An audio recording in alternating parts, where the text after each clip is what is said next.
C'est parti, mesdames et messieurs. Merci. Nambino son ndenge boza branché na Voice of Congo, toujours dans le cadre ya masolo ya mboka na biso. Voilà lelo to beta masolo etali ya mboka, masolo ba sujet to komeka to développer etali ba obsèque ya Etienne Tshisekedi wa Mulumba oyo ba l'évacuer na rang ya cordon na ordre national ya des héros ya mboka na biso. To beta masolo Tokobeta aussi masolo etali absence ya ba leader ya présidium ya Lamuka, bien que y ait quelques membres ya Lamuka, ba cadre aussi ya Lamuka bayaki, mais les leaders bayaki te pona nini les akaka masolo tokobeta aussi masolo etali avenir ya ensemble na kati ya Lamuka, parce que j'ai reçu pour vous monsieur Monide là oyo tokomeka to Moïse Monide la oyo tokomeka to solana to décrypter ne ba question oyo nazana ngo oyo na oti koloba déjà wa tokobeta na parce que pourquoi tout ça li choix pour na epoye asa un grand tobenga na un grand tshisekediste oyo le tokomeka to solana en tout cas sans plus tarder mbote mona mboka Moïse Monide la mbote mingi mopanzi sango. Voilà, alors oza tshisekediste les lots sont to lobby osala analyse moko par rapport à l'activité ya Etienne Tshisekedi okoloba nini. Merci na mutuna na yo na moni ke za mutuna mo malamu na isengeli na yebisa ba téléspectateurs o bakolanda biso ba tango olobi Tshisekedi c'est zalité ke loko moko neti kara ya koloba neti comme la mode kara za penza Tshisekedi ya motema pona nini baike bayebingaite ba musu bakanisi kara ke Moïse Monide la a bandi politique les lotés. Mais yo mozo se sous-estimer nga na yebatu bayebi yo po nga batu babenga nga pona yo. Voilà. Na se sous-estimer mingi te mais na betaka tangwa na likambo wana te parce que bayeba ke ya moment moko nga na banda ko vivre na Congo te na kindaki na moka mopaya yango peut-être tango wana batu msu bayeba ngate même tango conférence nationale e bandi menga na zalia wate. Mais kasi na makambo ya politique na bandi kala si pembeni ya Tshisekedi devait les années déjà 83 na za membre ya IDPS. Donc quelques jours seulement il y a naissance ya IDPS nga déjà na koti. Donc baza mingité o baza na passé o yangai o bakoloba ke ils ont connu Tshisekedi bazaki bana mike nga na yebi Tshisekedi na za mwana muke.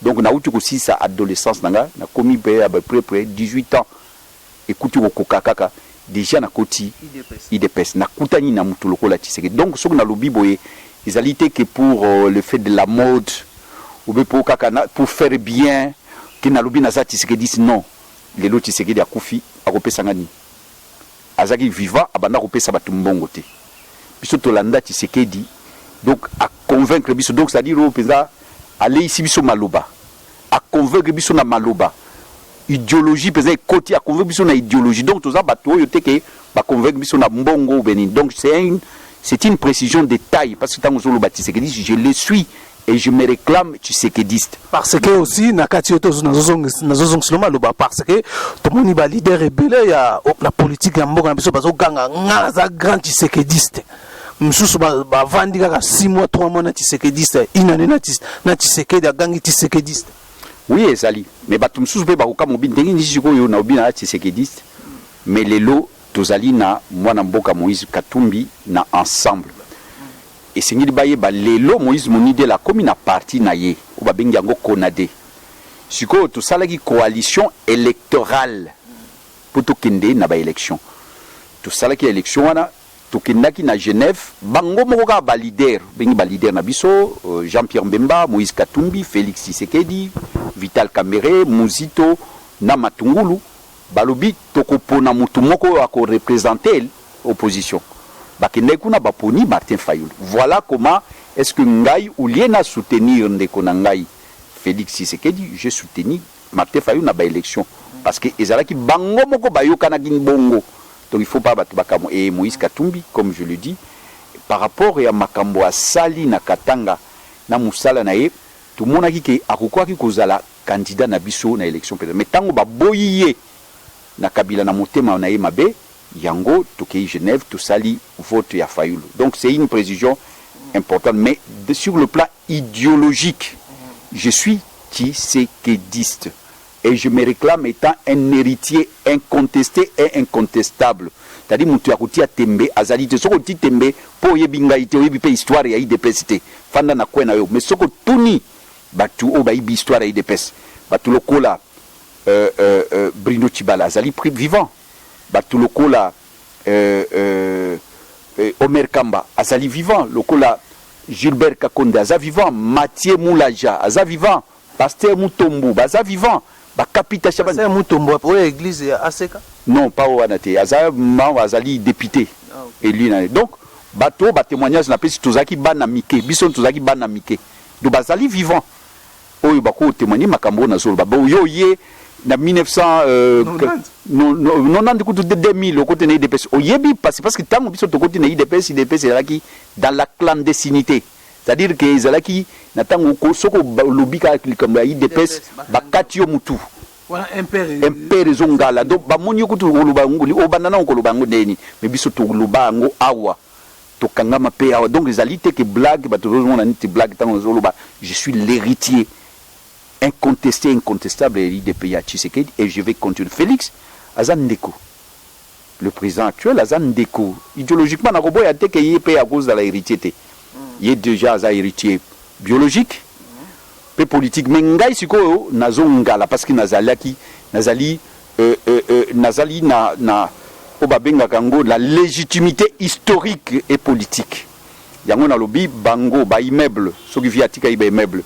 Soit tikaki ba voiture yo soit tikaki donc wana héritage wana na koswana na bangote na kowela na bangote c'est normal baza bana na ya somi et bakoki kozwango mais héritage politique ba yeba mutu nyonso yeba ke Moïse Munidela akotika te je vais revendiquer l'héritage politique et des petits tango na kokufa na ko changer eloko te même soki lelo nazana Moïse Katumbi. Mais pour la clarté de ma démarche, voilà, je ne me réclame pas Moïse Katumbi. C'est un grand leader.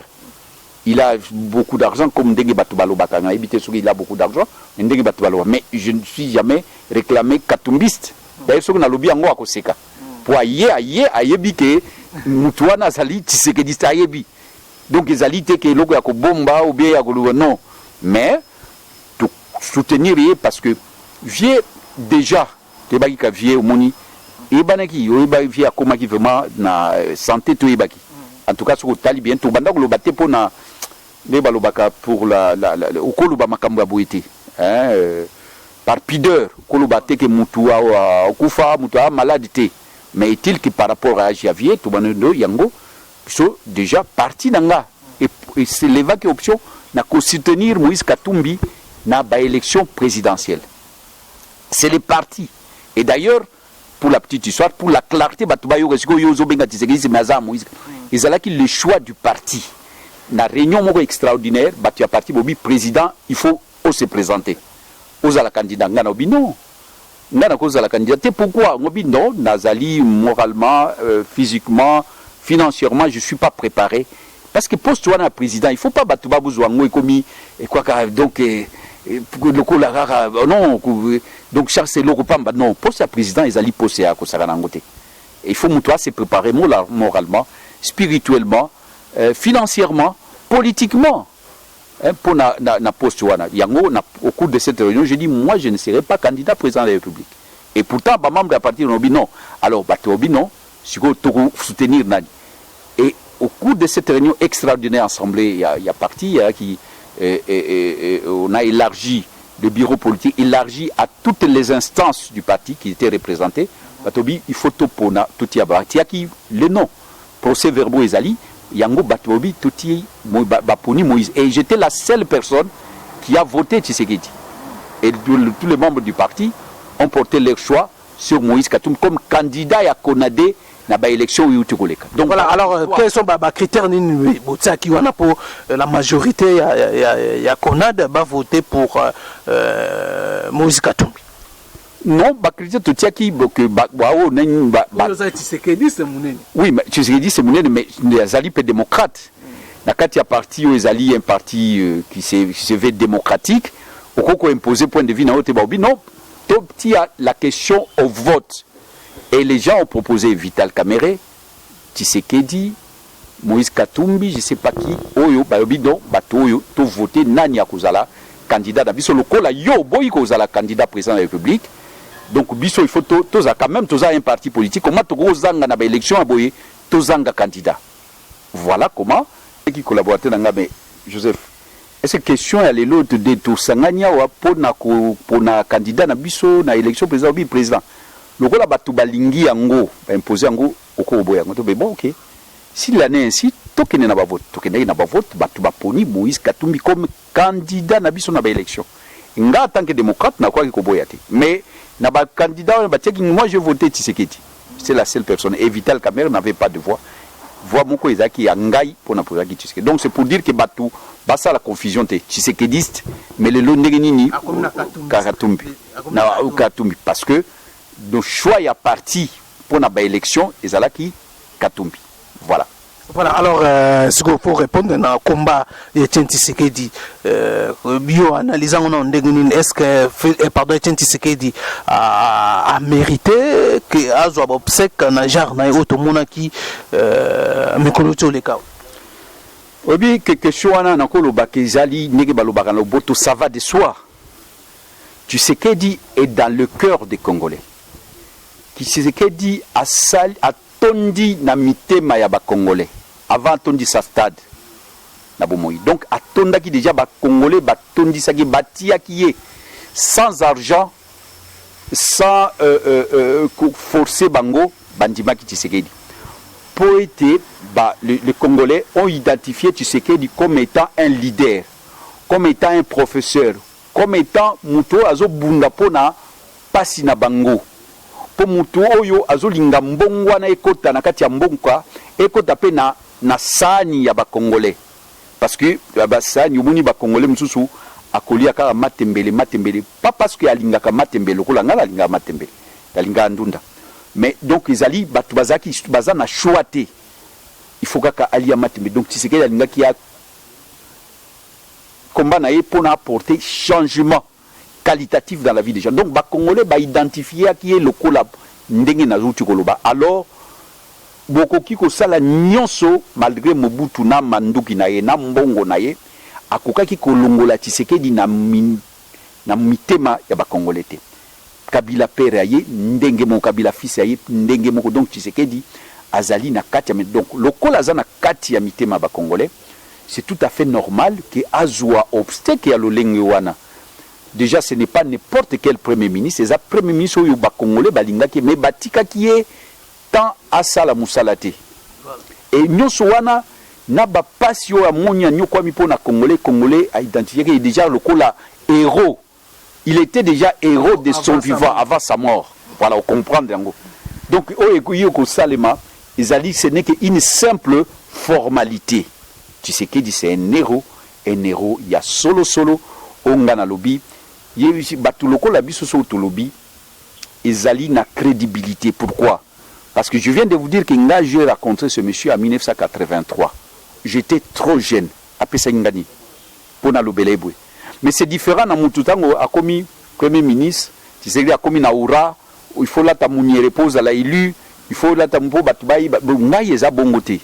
Et puis naza kasayente, nazalaki mutu ya famille na yete, nazaki mwana muke. Donc tout porte à croire que makambo ngazolo ba ezali objectif ezali et puis na lobaka yango na lobité que parce que Félix le comme président ba tuyo ba komi ba Tshisekedi parce que balingi ba kota na famille wana ba mso ba comme tia même ba membre de famille il y a Félix parce que comme président on connaît bien les Congolais ba mso c'est par fratrie nga soki nazaki na place à Félix et bien tout flatteur vite dépend de celui qui le comprend toyebi ni flatteur asukaka et belé bazaki na Mobutu ka kufi mengai na ozali mopanzi sango ti kino na kokufa na kozala toujours Tshisekediste et na kobanda toujours ko célébrer mais ba Mobutu so Mobutu apesa bango bandako apesa bango misala apesa bango mbongo apesa bango nyoso dès que ka Mobutu akufa ki bango nyoso ba palangadi et soki ba anniversaire ya mort ya Mobutu komona kutu batute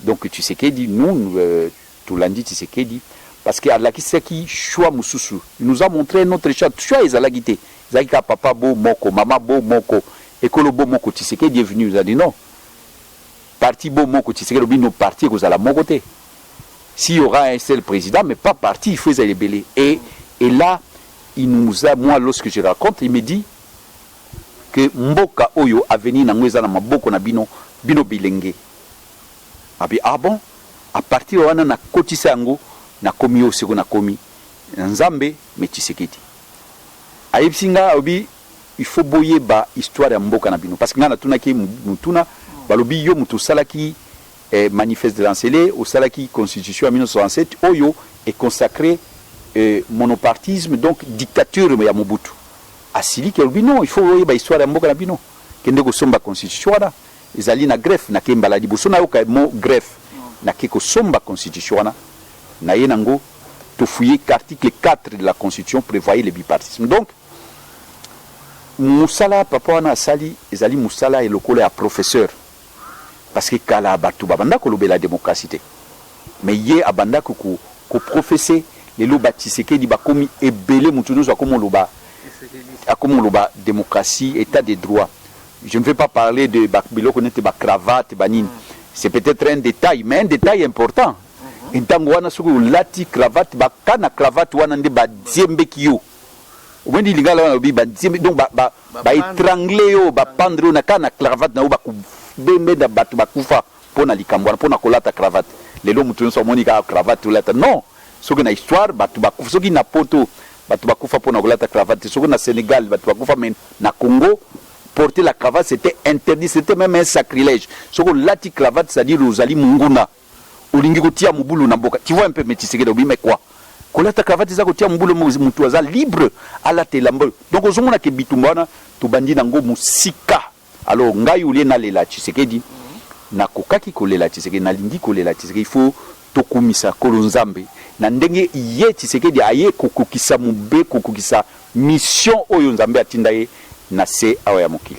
Bien que lelo batu mususu l'opinion mususu baza ko tout bazo boudé ndenge tolobaka ke non ran o baté wana cordon ya ba héros ya mboka na biso babi mais faut Tshisekedi l'histoire faut batu ba se rappeler na histoire ya Lumumba muta signal lettre ya Lumumba pour ba boma Lumumba ezara Tshisekedi par rapport à ça comment ba ko PC ba ko matina rawana mutu na mutu azali na lolenge na ye ya kokanisa okoki koampeshe mutu akanisa te kasi soki basali micro baladere ou bien toso tosali référendum tosali vote na mutuna na yo oyebi place nini question oyebi kote nini mutuna biyano kokende e yano kokende Tshisekedi a mérité kozala na médaille wana même de son vivant déjà na sina limboli likamono ezazaki déjà na mitu ya batu azaki pe na mitema ya batu donc wana ezali formalité bao baboyi c'est leur droit et il faut tout respecter bango ezali opinion na bango na démocratie l'inanimisme ce n'est pas la démocratie c'est-à-dire batu nyonso bakoko ndima eloko moko te soki lingi batu nyonso bandima yo wana ekomi dictature wana ezali sous démocratie te iyo bao balobi Tshisekedi akoki kozala erote wana ezali point de vue na bango etali bango mais si biso tolingi ke Tshisekedi tolelaki tolobaki tosambelaki toprofesaki tolobaki yango avant tokomaki ke Tshisekedi a mérité azwa tozali na esengo a mérité azala héros tozali na esengo parce que oyo tolobaki et puis ngai nakozala na esengo nakozala na esengo parce que je suis un collaborateur, un compagnon. C'est-à-dire na médaille wana quelque part na se sentir que ba pesinga pe médaille parce que azali papa nanga azali nazali compagnon na ye donc médaille wana ezali médaille ba pesi ba omoni na mona ki eloko moko ba komi la victoire de la démocratie la mort de Tshisekedi donc ba toujours célébrer victoire et la démocratie médaille wana o ba pesi ezali donc victoire et la démocratie ezali médaille à démocratie o ba pesi est-ce qu'il ne mérite pas? Il mérite, mais à travers lui, c'est beaucoup de Congolais qui ont crié na bitumba na démocratie. Voilà. Donc kankanisi. Et puis yozome manga na Ousmane na ba question polémique. Na kanisi je profite na occasion yopona ko tombela ba musulman nyonso ya mokili. Mbote lamu na ndenge basukisi bakokisi mokano ya Nzambe oya troisième pilier ya kosala jeûne ya Ramadan. Ezali mbo période où biso ba musulman tozalaka na tolérance tosengaka batu pardon batu pe basengaka pardon et pas Nzambe tokanisi na lobaki que liwa Tshisekedi tout yango sur le signe il y a tolérance il y a réconciliation totia manduki na se tosala trêve siko yo ozoya na question polémique nga question polémique lelo na boyi yango po ete ezali mikolo tozolela Tshisekedi touti kokunda papa Tshisekedi matanga nyonso esilaka après quelques jours matanga eza nango mobesu to question polémique wana ya bao bayaki te nayebi ke bolingi yango mingi oyebisa nga okotuna yango bon na kotuna yango na profiter pe na tuna yango po bi polémique ezati mais faut lobela quand même parce que batu nyonso bazo lobela yango absence ya ba leader ya to ba présidium ya la muka mutu moko monani te mais ba cadre bayaki bon toujours comprendre te bayaki te pona nini yoza na kati ya coalition déjà barimé bon bah ça là déjà déclaration ba non ba récit ba invitation te pendant que bamsu ba invitation ba invitation te ba koyate mais bino to monaki bino boyaki to moni ba kiungu ba ye biyo pozalaki ba honorable Jean-Claude Vwemba bazalaki ba to belé ba cadre msu ya lamuka ba répondaki quand même na koya ko participer na cérémonie officielle ya Etienne Tshisekedi. Olingi polémique au lobby leader et à la mouka bazaki te oui c'est vrai leader bazali Jean-Pierre Wemba c'est un leader Matungulu c'est un leader Fayulu c'est un leader Muzito c'est un leader Moïse Katumbi c'est un leader baza leader le biso pe toza pe leader na ndenge na biso tokendaki mais lokola bango bazali quand même leader oyo tukolo baobi lelo oko ata olingi Moïse Katumbi te febi que il existe il a un poids olinga Bemba te il a un poids politique réel olinga te Martin Fayulu il a un poids donc bango na ndenge na bango soki bayaki te mokolo kozwa temps aux occasions kende kotuna bango po ani bayaki te parce que c'est difficile de parler des absents bango et puis parler des gens comme pesanginga ndingisate na peloba pona na ebité pona nini bayaki te réseau za bazo ba invitation est-ce que na bembe nous sommes les africains faut ba peso invitation yango na raisonnement nga okati ngai na obi na ebité mekasi na yoki ke bazwaki invitation te et puis na lobi ya solo matanga wana surtout ya mokolo wana babanda ko pesa batu ba invitation il y a des officiels donc je peux dire 99% bazaki na ba invitation ezali eloko ya kobomba te ezali faut tozala quand même honnête tozala logiquement sikoyo bana leader na ndenge na bango wana batindeli bango ba invitation est-ce que sengela kibaya wana ezali des fois à domicile bato bazolanda biso bako limbola bako sosola bako mekolana no couper sa réponse est-ce que il fallait kibaya te ba téléspectateur bako limbola bako mekola bako mekana no couper sa biso réponse mais kasingai nakendeki pona nini na ebité nakendeki parce que nazaki na mobembo na mboka Lumbashi c'est vrai tokendeki koyamba Moïse Katumbi après batu nyonso bazongaki et 3 jours après tout au plus ce qui 5 jours menga na tikalaki na sali à peu près 2 semaines parce que nazana famille kuna mama oyanga yazaki souffrant mais na lobaki diboso na koyate mais tango na motema na ngai conscience na nga mutu etungisi nga yo lobaka ke Tshisekedi azali papa na yo leader na yo molakisi na yo guide na mais siko ya kufi yo zate et bien ate ke na lobaka ezali ya solo na bino devant ma conscience nango na ye mais il faut pas que soit exemple nga parce que nga nazalaki batu non se faut pas raisonner lokola ngai te wana ezali erreur soki siko mutu ake kuna incident ebimi tete ndenge na lokaki mwana mboka je ne suis pas en train de défendre Martin Fayulu mais yemoko a se défendre très bien, il n'a pas besoin de Moïse Mounide la pour défendre mais na lobi raisonnement na ye na yokaki yango c'est RFI alobi soki siko akendeki et que bitumba ebimaki ebimi incident banga bolobani oye ko bimsa mobulu wao oye ko tia mobulu donc batmanyo so badinga ba condamné ba Moïse Katumbi wana ba Jean-Pierre Bazana akoya tamso oya yemoko te ayeboye ba obidon bozela nano ndenge na bonaki batumba batu baye vraiment ozomona bado fandisa ye abi ozana invitation te omoni ke fete soki ezalaki ke bapesaki ba invitation te wana ndenge mosusu mais batu bapesaki ezali na batu bapesaki bango invitation batu ebele soki ezali bato bakotaki sans invitation na lingi bato bazolandanga balandanga na bokebi o bakotaki sans invitation et c'est une exception parce que oloba bino bokotaki ndenge nini nga na kota mais est-ce que ma façon de raisonner ma façon de voir les choses ezali ya bato nyonso mais aussi c'est pas il faut pas que nazwa le raisonnement normal le raisonnement où il y a malamu na likambo ya boye ezali toza babantu uti koloba ngo obeti seti na kamba babantu boza babantu oui na niki ya biso babantu matanga na éviter bon na éviter peut-être nazali na civilisation makasité ya babantu mais na éviter même ya poto na éviter nga nazali congolais naza bantu na ezali pe na famille o babengaka ngo renyante pa biso kuna na kibombo nazali na ko prétendre être chef coutumier na lignée na biso ya Djonga ya Ani ya Wenga je peux prétendre nazali na lignée ya famille régnante mais éviter peut-être ba bikolo mususu ndenge za babo peut-être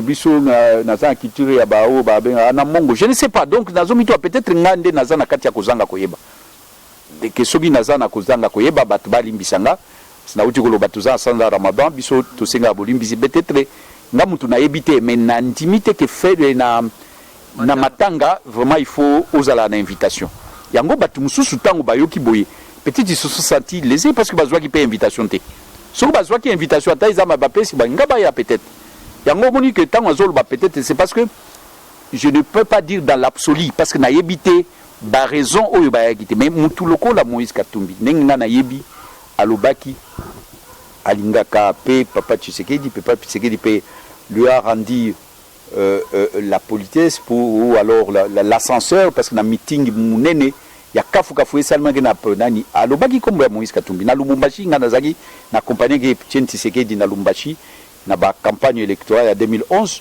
na 2011 le président Tshisekedi a parlé en bien de Moïse Katumbi à Lubumbashi.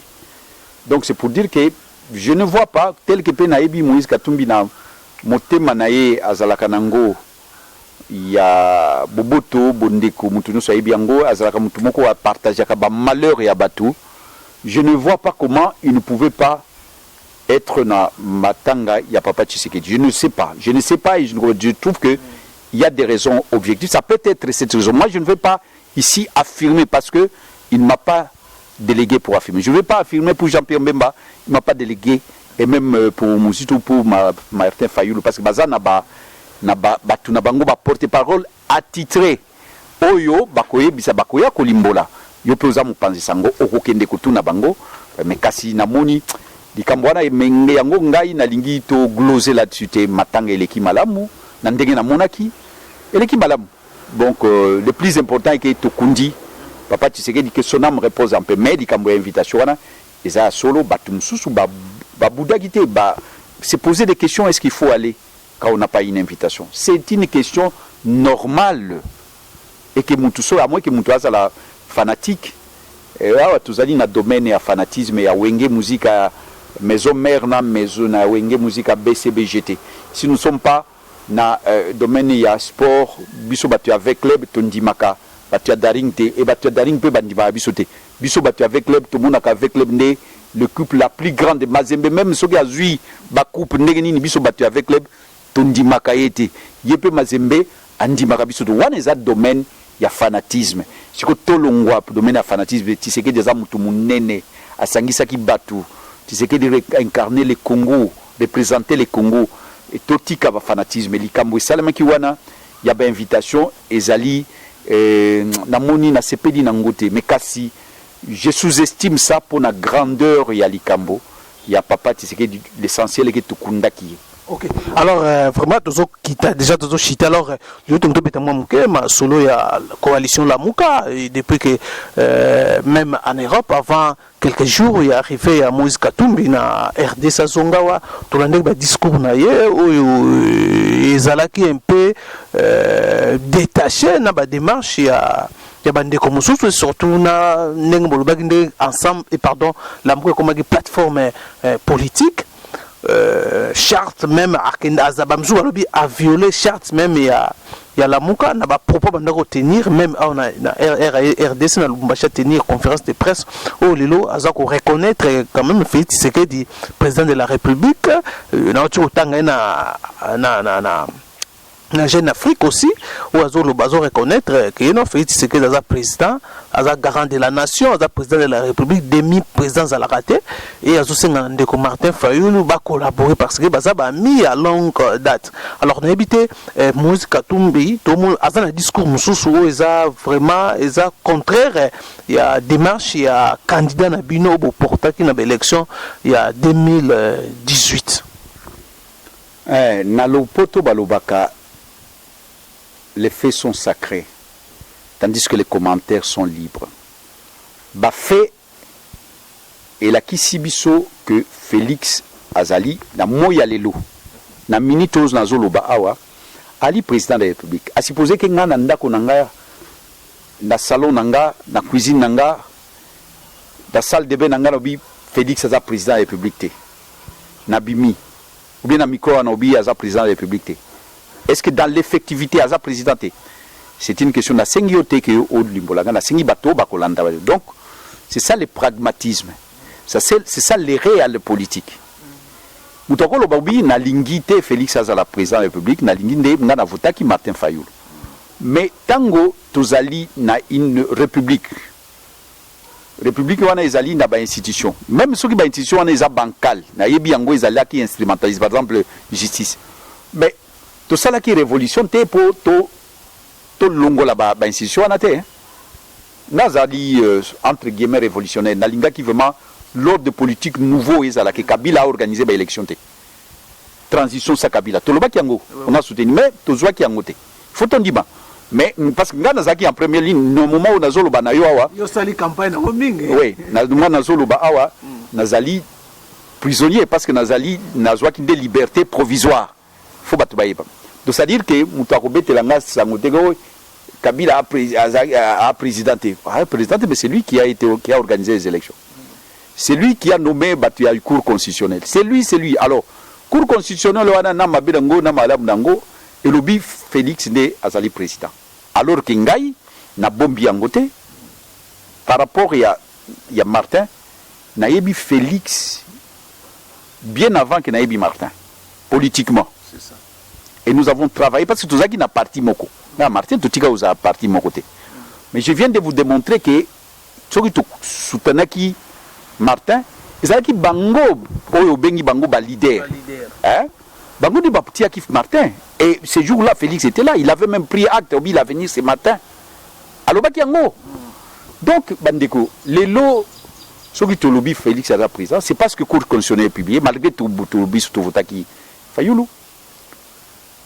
Mais communauté internationale, parce que tout ça, ils sont de mon côté. On ne vit pas dans une vase clos. On ne vit pas dans autarcie, on ne vit pas dans un monde à part. Tout ça, il y a un monde, tout ça, il y a des frontières, tout ça, il y a un concert des nations. Le concert des nations, les Nations Unies, va reconnaître l'ambassadeur, donc, le pays, non, c'est mon pays à mon côté et boyé. Même France, le ministre des Affaires étrangères, Alobaki que Félix n'a jamais été élu. C'est Martin Fayoul. Mais le lendemain,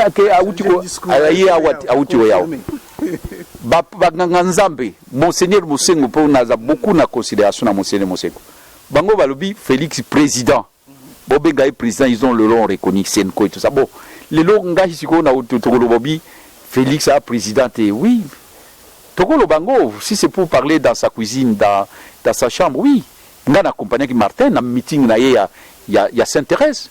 J'étais là, Belé, Bombaki, Bombanaki. Il y a même des gens qui m'ont dit, président, pourquoi tu es parti? Même les gens de mon parti, je dis, mais certaines personnes me disent, non, tout ça, la logique. Donc, c'est-à-dire que ceux qui m'ont revendiqué, a commis Satan, Martin a Satan, ce n'est pas satanique, c'est que Martin a fait. Revendiquer ses droits. Ceux qui Martin a monique, il y a gagné l'élection. Ma bezawa puisse revendiquer. Mais quand la réalité est ailleurs. Aujourd'hui, la réalité est que Félix Tshisekedi est président de la République. Yango Moïse Katumbi, compte tenu de cette réalité, mais il s'incline. Mais Tshisekedi, de heureuse mémoire, Mais à un moment, il a discuté avec Kabila. Hein? Na Espagne, na France, tout ça au Biango. Mais en tant que qui il a envoyé les gens va discuter avec Kabila comme président de la République. Et il y avait même des Babiloko Basala pour que va réformer la constitution. Bref, donc ça dit que même le vieux à un moment, il a baissé les bras. Je suis témoin à Makamwe Belé. Donc on a Martin Fayoul, ou candidat na bino il faut baisser les bras. Non. Wana oyebingaite. Wana ngome mangala mbonge ozwangaite na mbonge wana. Non, Martin Fayoul nobi ce qui a moniqué combat wana ko continuer combat wana, il y a vérité désigne. Mais libre à lui parce que sera estimé qu'il a lésé. C'est ça la démocratie. Martin Fayoulou il est en train de faire respirer la démocratie. La démocratie, elle est déséquilibre dans la coalition. Non, il faut tout mettre. Il faut que boye yango kaboli même tozomona même ba membre ou ba cadre mosusu ba komi to comment sentir que non les pro Martin Fayoulou na ba pro Moïse Katumbi. C'est parce que ba tu vas intégrer notion de démocratie. La démocratie c'est pas l'unanimisme. C'est l'unité dans la diversité. La Mouka, c'est une grande plateforme. Comment Lingi Bobatunu Sobazaraga na Liloba Moko? Non, tout ça, la vision, mais tout ça, Liloba Moko, au choc d'idées, j'ai la lumière. Mais là, au Landagité, il y a eu des commissions, il faut la précision va se réunir pour écarter, soit Longola, Moïse Katumbi, na la Mouka pour Moïse Katumbi, comme il violer même une charte, à poser une signature, et comme ça, la coalition, la coalition électorale, comme une coalition politique. Chers amis et chers frères, na Ebisio, que c'est ça la démocratie. Moïse Katumbi a violé et l'autre mon côté. Apesi opinion naïe, apesi approche naïe politique. Ndenge azomone la makambo amoni que na moya lelo tolinga te Félix Nde azali mokozi. Mais approche ezekende. Azali mokozi aboko. Azo toucher ezekenda dehors ya charte signé. Où est ça la mal? Où est ça la passe? Non, je crois que ce que situer les Cambona contexte nango ko comprendre le contexte wana o basala ki charte et si elle est qui charte politique o ndé comme coalition politique. Ah mais coalition politique na yoka ki te place moko balubi en tout cas peut-être nazali na kati ya kozanga koyeba o balubi il n'y a pas un président au Congo. Ozokanga landanga beza na bokebi place moko te balubi ke Congo eza vide na pour sa présidence. Donc il fit des alliés na umona yangote.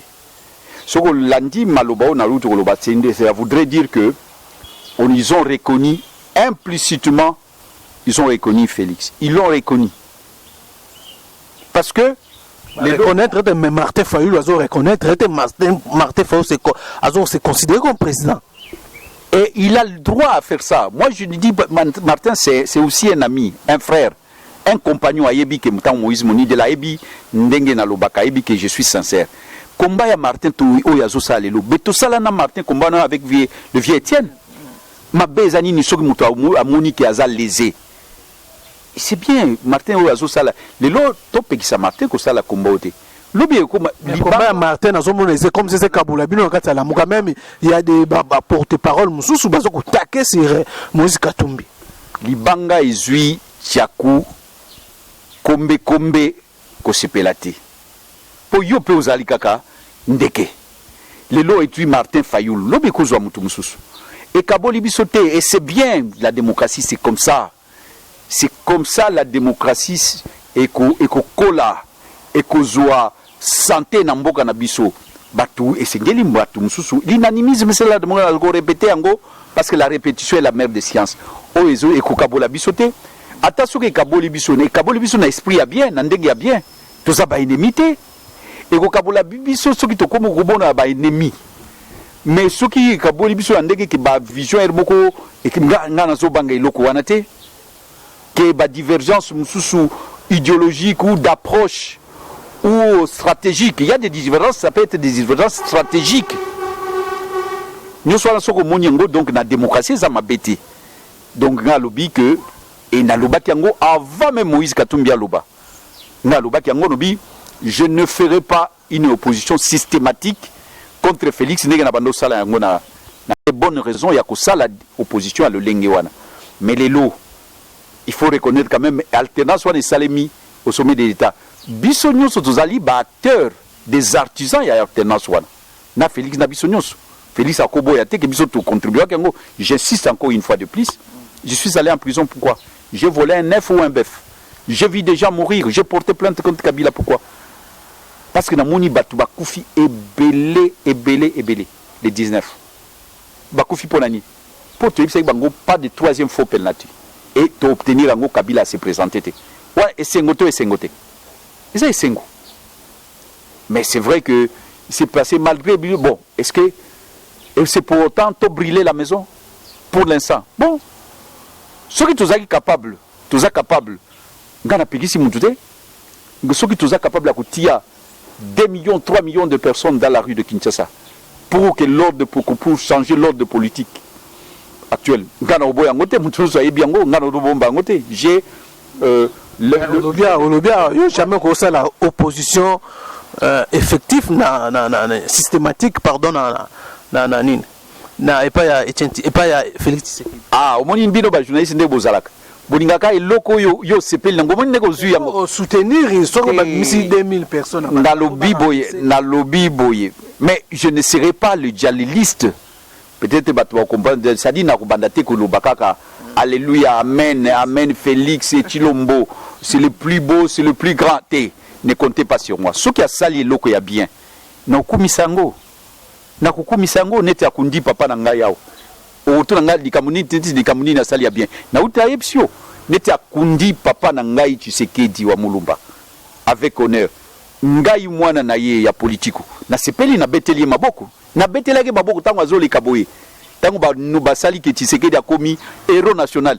Ngai Moïse Munide la bafime na beta ki maboko pona likambwana. Mais ce qui a sali likambwa mabe na kobeta maboko te. C'est normal. Donc ngai so ba tubazwinga ndenge ke no azali akomi fanatique, je ne le laisserai jamais parce que papa na biso ya ngai na ye Félix ala ki sabiso ke politique toko za la ba culte de personnalité ya bozo bate. Toko za la batu ya bindimandi mate.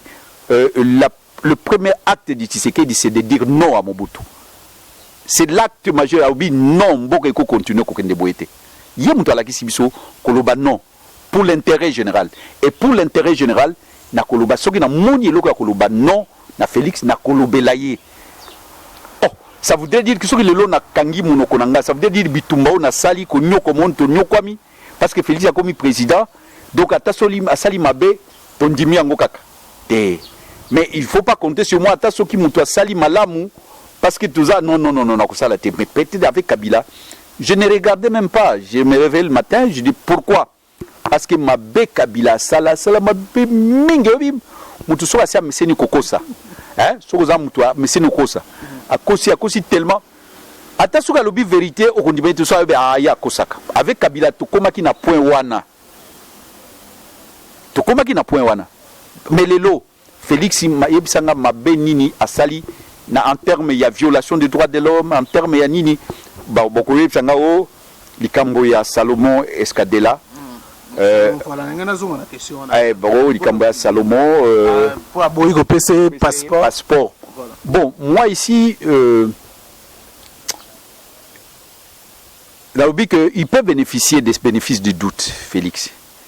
Mais parce qu'un président de la République na niveau na ye akanga passeport ndenge tokaki ya mutu azali mutu pamba mais aza mutu pamba te président d'un parti politique qui s'appelle Pende oizana ba député pe belé d'intimité na omona ngo invraisemblable soki eza ndenge wana ondenge nazoyoka ke parce que retient na lingi ba telespect ba yeba mokolo bakendaki ko sala capture Moïse Katumbi na Salomon Kalonda Dela baki ko sala capture na ambassade ya Belgique le même jour passeport pe bimaki le même jour otango balingi ko mema yango ko kende ko pesa bango balobite o wana ko kende te et il semblerait que hors de outil likolo abi o wana ko kende te soki masolo wana Et ça hors dans le que vous pas Félix Tshisekedi au ministre ya kala yoko katingai et ça dit te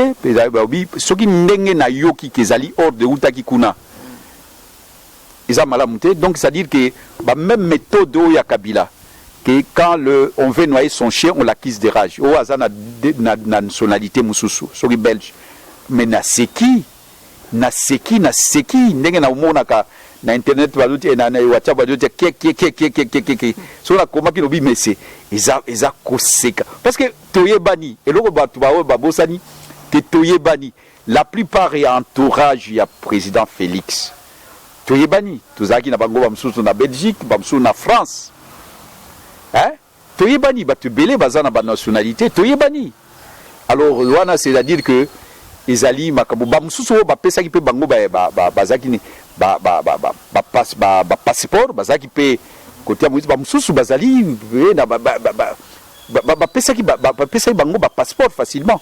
Pourquoi seulement une seule personne? Pourquoi deux poids deux mesures? Pourquoi des crispations sélectives? Parce que lobby des crispations, parce que les mêmes méthodes yango ne Kabila utilisaki pour na ko se séparer na ba pour na ko écarter ba opposants. Oh azana double nationalité, oh azana nationalité, oh aibaki ndako ata mutu aibaki ndako te ndokola kaya Moïse. Oh azana ba merci ado ke biso ba oyo bino to ngi to tia mubulu ya ndenge no to zo tia mubulu ko senga ba que Kabila s'est représenté sous tes ko tia mubulu. Tu vois, donc quand on veut noyer son chien on l'accuse de ezali mawa mingi et puis naza un peu réservé parce que esali mabe mingi. Alors makamsusu vaut mieux kotika yango kotala yango mais histoire me renseigne que tango bozo ko martyriser mutu bozo beta mutu bozo nyokola mutu nakanisi bozo pesa inde lupemba parce que na niveau ya conseiller spécial ya Moïse Katumbi Salomo Skadela na niveau ya président ba sikoyo ba boya ko pesa indoko moni que ba kosala mokili mobimba ekota lobi ya wana eza injustice obi soki mutu osala biloko injustice ngobusa mutu ko mutu wana nzambe akosunga ye nzambe akodéfendre batu pe baudi parce que histoire de Tshisekedi c'était ça. Qu'est-ce qu'on n'a pas dit de Tshisekedi? Le père, qu'est-ce qu'on n'a pas dit? Ah mutu aliboma aolinga utia mobulu na mboka. Et donc qu'est-ce qu'on n'a pas acquis? Ba kizaki na makamnyo so les lotozo les laé le lengano. Obi peuple un moment peuple alobaki ah mutu ngo nani bazolo bango na télévision moi basali ba émission mobimba Tshisekedi mutu mabe alingi mutu wana alingi ko za tribaliste mais nyonso wana peuple bazolo bamba okanisa ke bazo funda ye bazo finga ye bazo élevé parce que za makambo ya lokuta et lokuta e yaka na sincère mais tandis que vérité yaka malembe komi vérité ya Tshisekedi yaki malembe pe koma ki balobaki mutu aliboma amayele te aibaki abomaki boye oyokaki batu ebe mais siko peuple andimaki makambo nyonso wana te yango je crains que oyo bazo sala lelo Salomon Escadela conseiller principal il y a le président Moïse Katumbi et président il y a PND et j'insiste que parti wana ezala ba député ebele donc tango bazo sala eboye bazo sala enko bazo nyokola ye parce que bazo nyokola ye parce qu'azali donc les lois azali na mikakatano na mitungisi ebele et ezali malamute parce que toye bani biso nyonso et que ye Salomon azali naturellement akoko kozala partenaire ya Félix parce que tozalaki biso nyonso na rassemblement et lorsque je vois de très près comment la relation entre le président Moïse Katumbi na président Félix, je crois que Salomon n'était pas très loin de là. Donc tous habitons sur bandeko, tous habitons sur amis, tous sur compagnons. Donc je vois très mal banko ya lolengewana. Donc ça ne va pas servir le président Félix parce que et qu'on résistait peut-être pour des jours, pour un temps, mais pas pour tout le temps. Et qu'on jouait contre lui parce que nous avons des éléments. Au Togoti en la place pour me démontrer que tel, mais pas une personne, 2, 3, 4, 5. Éléments qu'on a qui Isali, il n'y a pas d'autre mot à Koloba. Isali Kaka, Ko, Obi, Togopé, ça y était. Il n'y a aucune raison objective. Yakobo est là, parce que bato mususu bazalaki na même cas même situation que ye bazwaki ba passeport na bango. Mais pourquoi seulement ye asali nini? Donc beaucoup zala, je ne sais pas na yango, je dis bien que dans d'autres circonstances que yo olingi polémique mingi likamwa bakabi bon na faut na poser sous question de pour que dans cadre polémique. Non, naza moninga ba journaliste, je suis l'ami de la presse, ça il faut batu bayeba na bi makambozo ça les ali ndenge botangeli ndenge esengeli journaliste fois luka soki train commis à l'heure journaliste alobakate soki train commis retard nde akoloba. Donc yango ba benga yango ba biloko msusu moni na presse c'est lorsque Mboa a su Mboa des informations. Ce que Mboa a su des informations te naebi. Donc je vous les concède, mais na ndenge nanga na sala politique na linga koloba loba makambo ya batute. Mais en tant que chef de l'État, tu azali papa Mukambi ndenge balobaka. Et c'est ngeli amitié na sika na ye. Parce que sika azali déjà ezali esika munene likolo makasi. Makambo msusu ya pambala ya se esengeli ya kotate. Esengeli msusu ya beta ngo kara. Parce que soki ye abanda kolanda makambo msusu ya mike eko matisate soka zamba tu ba opese conseil wana ezabe dans le problème ya passeport ya mutu congolais labda akamati yango o ekendete eza malamu te. Voilà, Moïse Monide, là, tout comme Nasuka, le coordonnateur actuel de la coalition Lamuka, à Salakipe Biro Naye, Bamsusu, interprétant quand Abino Akata Lamuka Kuna, mal, maintenant, tu es battu, Lamuka beaucoup fonctionné, coordonnateur, action Zandengeni. Oyo amoni yango ba nomination yango ezali malamu te, ezali yende mutu atangi mukanda o esali existence ya Lamuka malamuté.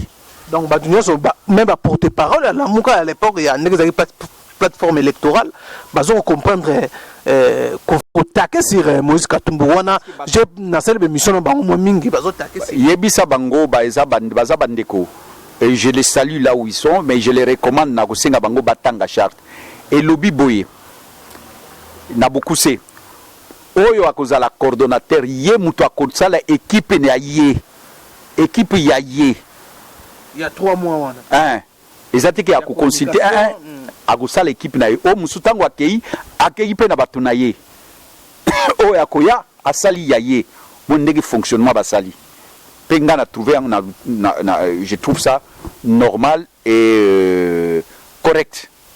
Donc oyo bazolo ba wana beza ba bato ba tangi malamu mukanda wana tikasi tika biso toza bandeko toza na kati tozali il faut pas kolukaka ko kabola biso ko kabola biso te ezali ndenge Moïse Katumbi asali ezali engebene na mubeko ezali même leadership toni ezali oyo Moïse Katumbi asali ezali engebene na mibeko ya Lamuka akei na libanda te azali penza alima ndenge baloba alingala makazaza kende penza alima na ndenge ya mobeko oyo ayebite ye mutu azali na alima te esengeli batu bazonga na alima balanda mobeko ya mobeko likonzi ya Lamuka bakomona ke na kati ya mobeko likonzi wana na ba disposition pratique balobi eke soki mutu azali coordonnateur ye akotia batu o yaye.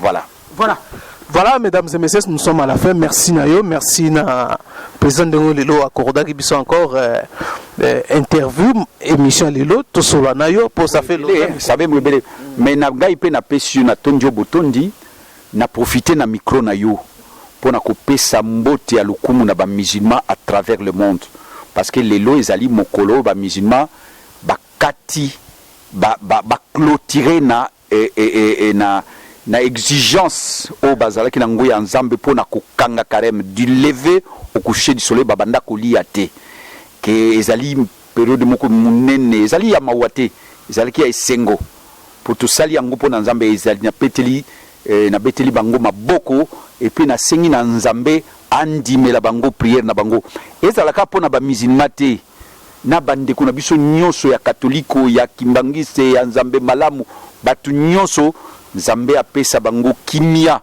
apesa mitema kobandana na mitema poso mutema eza kimia ndako ekozala kimia mboka ekozala kimia. Voilà, merci, c'est par là que tu soukisi. Merci na bien, merci na Piscas Wanga na caméra. Tukutani mbala ya sima na numéro mususu. Bye bye.